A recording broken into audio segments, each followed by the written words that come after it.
So we survived the first cold snap of the season of winter. Now we're gonna have another one coming up here shortly, I guess in a day or two.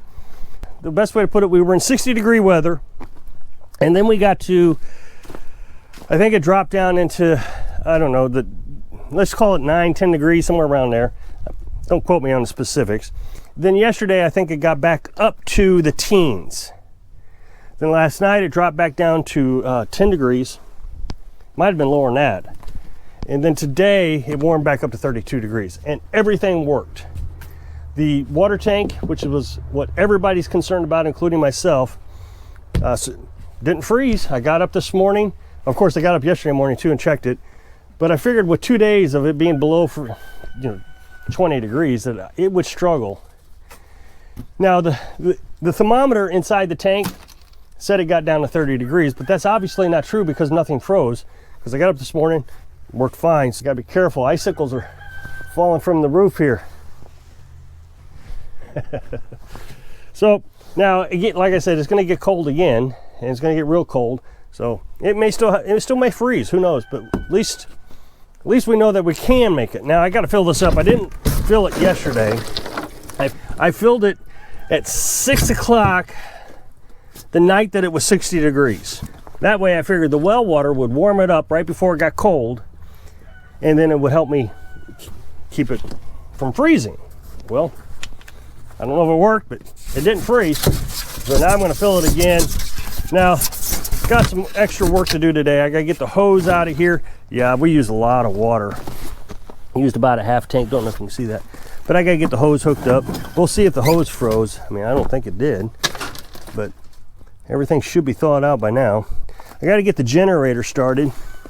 The generator just doesn't wanna run this well pump when it's cold. So I go down there, I start it up, I come back up here, hook the hose up. By the time the hose gets hooked up, and then I can plug it in, and it does okay. Sometimes it'll die, but give it a couple tries, it'll go. So I'm gonna go down here, start the generator. Nice, beautiful, sunny day. Huh. That's interesting. Look at that. I don't know what dug that up. Something dug it up, and then we got little icicles forming. I don't know what would have dug that up. That's interesting. Who cares? I see that stuff all the time, and I feel like I'm my grandmother. Oh, there's deer tracks down here too. My grandma used to do this. She'd just stop in the middle of the walk and start observing stupid stuff like, wonder what dug that up. I started the generator this morning. It struggled to start, but I did get it to start. I thought I'd run it real quick. The batteries tend to drain more when it's cold. Oh, I better take the side off of it. I don't know, it seems to run better with the side off when it's cold like this. So I'll take the side off with my handy dandy Swiss Army knife. MacGyver all the way, huh? It gets more airflow this way through the air filter when I open up the side.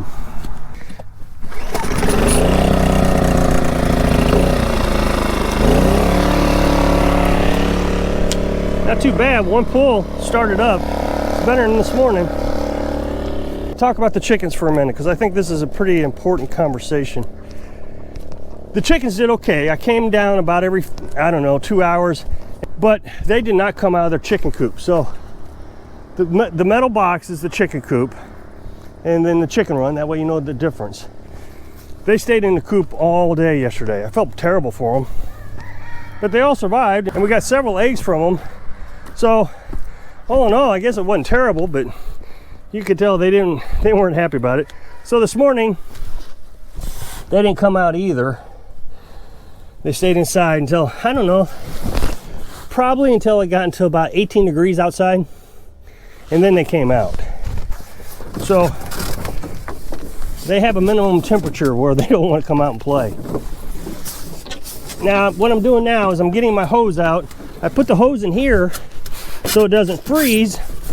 Last year we put it in the house, and it just took up so much room. And Carolyn had this idea, why don't you just put it in the tank here? And so we're gonna find out if that worked. I can't imagine it froze. So these are the filters. I got 3 filters. I got a sediment filter and 2 carbon filters in line like this. Okay, I don't know if you heard that, but the generator did die. So I'm gonna go back down there and start it up. It's cranky in the cold weather. Now, admittedly, it's 3 years old. And this generator probably has worked harder than any other generator on the planet. I mean, we use it all the time. We use it when we were nomads. During the nomad days, we'd run it 4 hours in the morning, 4 hours in the evening, every day. I think what happens is sometimes I think the oil level indicator shut off. It's got an automatic shut off for low oil. I think what happens is when that oil is cold and thick, it doesn't flow back to the indicator quickly enough, so it shuts off on low level oil. I don't know, maybe not, but that's a theory. I'm never here to see it.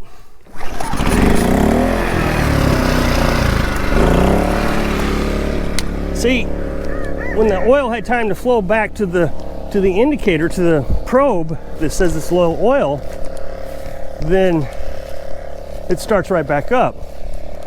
I know it's full in oil. I just put some more oil in it yesterday. I checked, and it was low in oil then, but I think that oil is just so thick in there, it just doesn't get back and shuts off. Now, I know the well hasn't froze. I've talked about the well a lot. I don't know how well people understand what it is I've done with the well, so I do talk about it quite a bit. But the well drains back. So this pipe here has a hole in it about 30 feet down. And so if I leave this open, all that water drains back down into that hole. So this pipe is empty. Put this in here so I can hook 2 hoses up to it, but I don't use it for that. What I do is when I shut off the well, obviously the water is getting sucked back down into the well. Well, if you think about it, if I leave the hose connected to it, all the water from the filters, that dirty water that the filters had collected, will get sucked back into the well. So what I do is before I go shut it off, I shift it so water is just shooting out of this other one here, and I close this one so it can't suck back.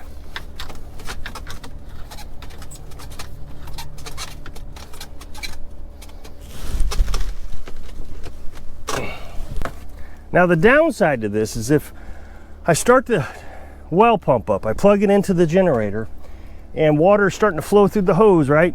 And then the generator dies, then that water gets sucked back up there. I can't run to it fast enough to get it switched over. I mean, I run as fast as I can, but my priority is to get to this so I can get that switched over so that water doesn't get sucked back up to the filters. A lot of people ask me, why do I go through this trouble? Why don't I just hook the well up to the house?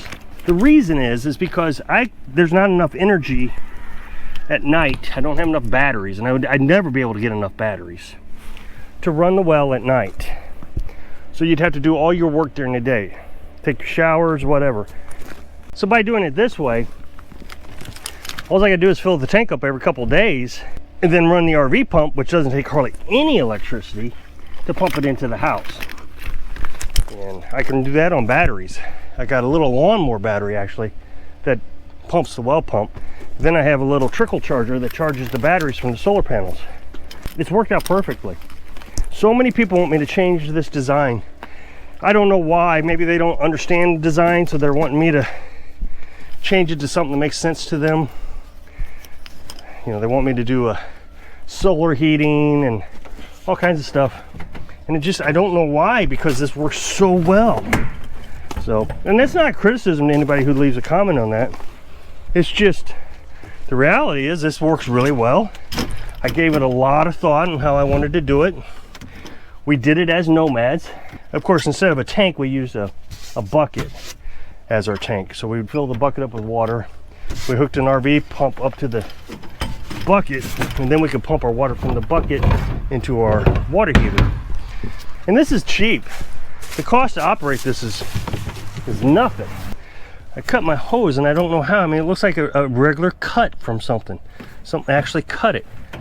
I don't know what that was. That's okay, I'll cut it off and I'll fix it later.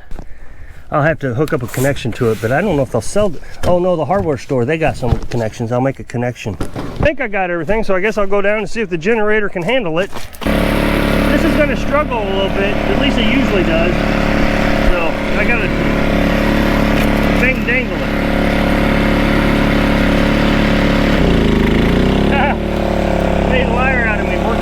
good. Okay, so we'll see if it works. We'll go back up here. Usually by the time I get up here, it shuts off. Okay, it didn't freeze. We're getting water out of it. So, yeah. Look at that. There's another break in the hose. What the heck is cutting the hose? It's not that. I'll have to fix that. That ain't gonna work.